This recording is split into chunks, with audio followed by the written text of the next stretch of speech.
Tierno Ali m'a dit, connais-tu celui qui est plus fort que l'homme le plus fort du monde? Je lui ai dit non. Il m'a dit c'est l'amour d'une femme. Il m'a dit que le jour où cet homme tombera amoureux, eh bien, tu verras en fait que toute sa force n'était rien face à l'amour qu'il porte à sa femme.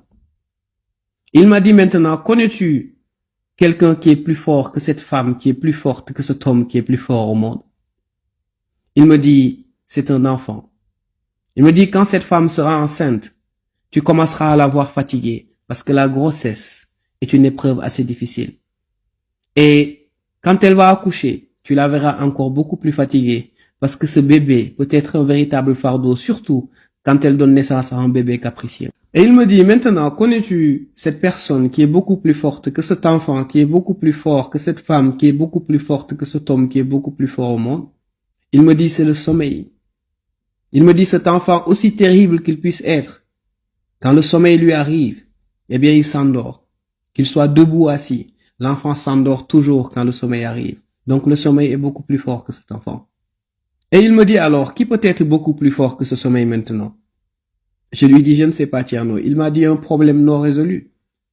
Il m'a dit, Oldie, quand tu as un problème qui n'est pas résolu, crois-moi, quel que soit ton degré de sommeil, tu ne t'endormiras pas. Ou si tu essaies de dormir, eh bien, le sommeil ne viendra pas. Donc, un problème non résolu, un souci, est beaucoup plus fort qu'un sommeil. Il me dit alors, qui, selon toi, est beaucoup plus fort que ce souci qui n'est pas encore résolu? Je lui dis, je ne sais pas, Tierno. Il me regarda et me dit, des amis, une famille et une société soudée. Il me dit, quel que soit le problème qu'une personne peut avoir, si cette personne peut compter sur ses proches, sur cette société, sur ses amis, ce problème sera résolu. Il me regarda et me dit, si je t'ai raconté cette histoire, c'est juste pour te dire que le mal de notre société, c'est notre division. Que le mal de cette société, c'est notre manque de solidarité. Que le mal de notre société, c'est ce manque d'empathie que nous avons l'un envers l'autre.